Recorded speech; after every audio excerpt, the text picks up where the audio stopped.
So if you've ever, we've already used the analogy of course, tipping your server. But if you've ever gone to a building, whether it be the place where you get your car detailed, the place where you pump your gas, anywhere else that you would imagine that you would receive a service, you do pay for it, right? And if you don't pay for it, guess what happens? They close, right? They do. They shut down. Without the business, they shut down. And it is very unlikely for a place that gives good service and fills your tank up all the way and gives you good food that nourishes your body to close. It's impossible, really. So we have to keep that in mind here. It says in Malachi 3:10 that we are instructed. It's not a suggestion, but it's an instruction. And what better place to get instruction from than from the manual for your life? That's right. So we are instructed to keep our tithes in the storehouse. So what is a storehouse? It's actually the place that you come to be spiritually fed. That's right. You can, of course, give offerings to other ministries, other churches, but it should not come from your tithe. That should stay here, because this is where you come home to get filled up, and it just makes sense, right? It does. So I was thinking about this too, because a lot of people will question giving a tithe. Well, if I'm giving money, then how am I supposed to receive money?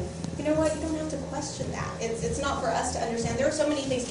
I don't understand marine biology or brain surgery. I don't understand it. Sometimes I don't even understand how a message from one part of your body gets to another. When you scrape your knee, how do you know? The brain tells it. So there are things that we are not necessarily supposed to know. We just have to have the faith to do it. The same way we have faith that we will keep breathing or that we'll keep blinking. It should be just like that. I remember my mom. Okay, let's raise your hand. Who has played Monopoly? Okay, pretty much everyone. I used to love Monopoly. And we would get together with my grandmother, my uncle, my cousins, my mom, my friends. We'd all get together around the big table. We'd play Monopoly. And of course I was still young in my spirit, and most of the people there also. But my mother would always make us laugh because she'd pass go, she'd collect her $200, she would get some rent from her properties, and she would actually tithe into the free parking. Wow. She would tithe into it. We're like, what are you doing? That makes absolutely no sense. She said, you know what? Don't tithe then. And guess what? She landed that free parking every single time. That's good. I'm not kidding you. We're like, okay, this is great. She's got some rigged dice or something. She's paying somebody under the table. Well, yeah, she was paying God.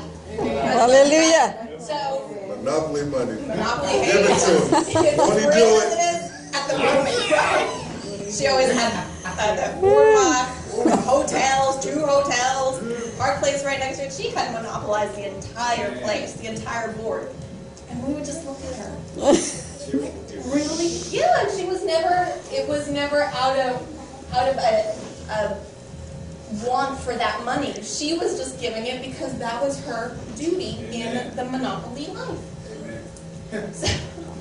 So in that sense, we do need to look at Luke 16:11, where it says, and I'll keep it in layman's terms, if you cannot be trusted to give your tithe out of what you have been trusted with, how are you supposed to be trusted with more? That's good.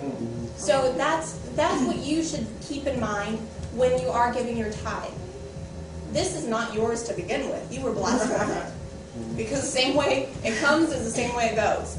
So we have to trust that it will actually come back to us tenfold, 100-fold. We just have to be faithful in our giving. So let's do that today. Let's be faithful in our giving. And if everybody's ready, we got the basket going. No Monopoly money, please. Good job, baby girl. Good job, girl. with your offering.